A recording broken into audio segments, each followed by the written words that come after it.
विष्णु भगवान की जय। बृहस्पतिवार की व्रत की कथा।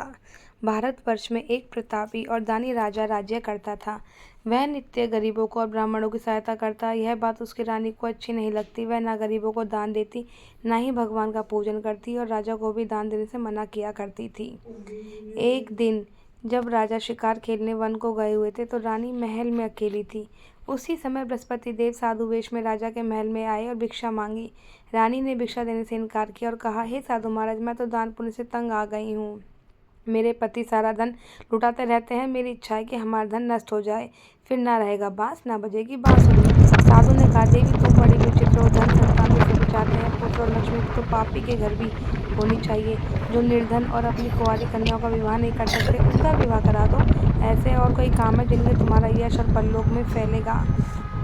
यदि तुम्हारे पास अधिक धन है तो भूखों को भोजन दो, प्यासों के लिए प्याऊ बनवाओ, मुसाफिरों के लिए धर्मशालाएं खुलवाओ।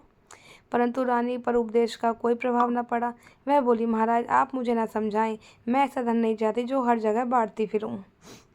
साधु ने उत्तर दिया, यदि तुम्हारी ऐसी इच्छा है तो तथास्तु। तुम ऐसा करना कि बृहस्पतिवार को घर लीपकर पीली मिट्टी से अपना सर धोकर स्नान करना, भट्टी चढ़ाकर कपड़े धोना। ऐसा करने से आपका सारा धन नष्ट हो जाएगा। इतना कहकर वह साधु महाराज वहाँ से अलोप हो गए। साधु के अनुसार कई बातों को पूरा करते हुए रानी को केवल 3 बृहस्पतिवार ही बीते थे कि उसकी समस्त धन संपत्ति नष्ट हो गई। भोजन के लिए राजा का परिवार तरसने लगा। तब एक दिन राजा ने रानी से बोला कि हे रानी, तुम यहीं रहो, मैं दूसरे देश को जाता हूँ, क्योंकि यहाँ पर सभी लोग मुझे जानते हैं, इसलिए मैं छोटा कार्य नहीं कर सकता। ऐसा कहकर राजा परदेश चला गया। वहाँ जंगल में लकड़ी काट कर लाता और शहर में बेचता। इस तरह वह अपना जीवन बिताने लगा। इधर राजा से परदेश जाते ही रानी और दासी दुखी रहने लगी। एक बार जब रानी और दासी को 7 दिन तक बिना भोजन के रहना पड़ा तो रानी ने अपनी दासी से कहा, हे दासी, पास ही के नगर में मेरी बहन रहती है, वह बड़ी धनवान है। तू उसके पास जा और कुछ ले आ, ताकि थोड़ी बहुत गुजर बसर हो जाए। दासी रानी की बहन के पास गई। उस दिन गुरुवार था और रानी की बहन उस समय बृहस्पतिवार के व्रत की कथा सुन रही थी। दासी ने रानी की बहन को अपने रानी का संदेश दिया, लेकिन रानी की बड़ी बहन ने कोई उत्तर नहीं दिया। जब दासी को रानी की बहन से कोई उत्तर नहीं मिला तो वह दुखी हुई और उसे क्रोध भी आया। दासी ने वापस आकर रानी को सारी बात बता दी। सुनकर रानी अपने भाग्य को कोसा। उधर रानी की बहन ने सोचा कि मेरी बहन की दासी आई थी, परंतु मैं उससे नहीं बोली, इससे वह बहुत दुखी हुई होगी। कथा सुनकर और पूजन समाप्त करके वह अपनी बहन के घर आई और कहने लगी, हे बहन, मैं बृहस्पतिवार का व्रत कर रही थी। तुम्हारी दासी मेरे घर आई थी, परंतु जब तक कथा होती है तब तक ना उठते हैं ना ही बोलते हैं, इसलिए मैं ना बोली ना उठी कि दासी क्यों गई थी। रानी बोली, बहन तुमसे क्या छिपाऊं, हमारे घर में खाने तक को अनाज नहीं था। ऐसा कहते कहते रानी की आंखें भर आईं। उसने दासी समेत पिछले 7 दिनों से भूखे रहने की बात अपनी बहन को विस्तार पूर्वक सुना दी। रानी की बहन बोली, देखो बहन, भगवान बृहस्पति देव सबकी मनोकामना पूर्ण करते हैं। देखो, शायद तुम्हारे घर भी अनाज हो। पहले तो रानी को विश्वास नहीं हुआ, पर बहन के आग्रह करने पर उसने दासी को अंदर भेजा तो सचमुच अनाज से बड़ा एक घड़ा मिला। यह देखकर दासी को बड़ी हैरानी हुई। दासी रानी से कहने लगी, हे रानी, जब हमको भोजन नहीं मिलता तो हम व्रत ही तो करते हैं, इसलिए क्यों ना इससे व्रत को और कथा की जाए, विधि पूछ ली जाए, ताकि हम भी कर सकें। तब रानी ने अपनी बहन से पूरी कथा विधि ली। उसकी बहन ने बताया, बृहस्पतिवार के व्रत में चने और दाल और मुनक्का से विष्णु भगवान का केले को जड़ में पूजन करें तथा दीपक जलाएं, व्रत कथा सुने, पीला भोजन करें और पीला वस्त्र पहने, इससे बृहस्पति देव प्रसन्न होते हैं। व्रत और पूजन विधि बताकर रानी की बहन अपने घर को लौट गई।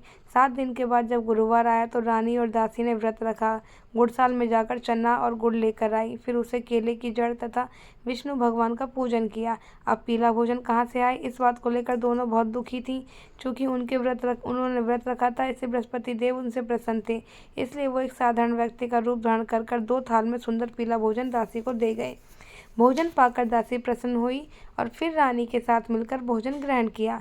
उसके बाद बृहस्पति भगवान की कृपा से उनके पास फिर से धन संपत्ति आ गई, परंतु रानी फिर से पहले की तरह आलस्य करने लगी। तब दासी बोली, देखो रानी, तुम पहले भी इस प्रकार आलस्य करती थी, तुमने फिर ये शुरू कर दिया, इस कारण सभी धन नष्ट हो गया, और जब भगवान बृहस्पति की कृपा धन से मिला है तो तुम्हें फिर से आलस्य होता है। रानी को समझाते हुए दासी कहती है, इसलिए हमें दान पुण्य करना चाहिए, भूखे मनुष्य को भोजन कराना चाहिए और धन को शुभ कार्यों में खर्च करना चाहिए, जिससे तुम्हारे कुल का यश बढ़ेगा, स्वर्ग की प्राप्ति होगी, पितृ भी प्रसन्न होंगे।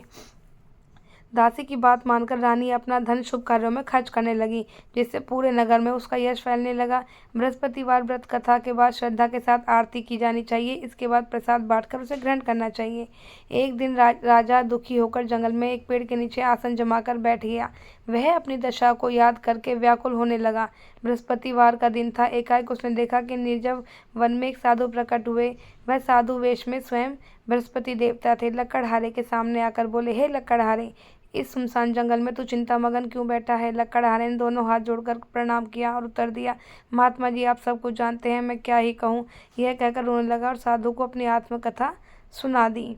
बृहस्पतिवार महात्मा जी ने कहा, तुम्हारी स्त्री ने बृहस्पति के दिन बृहस्पति भगवान का निरादर किया था, जिसके कारण रुष्ट होकर उन्होंने तुम्हारी दशा ऐसी कर दी।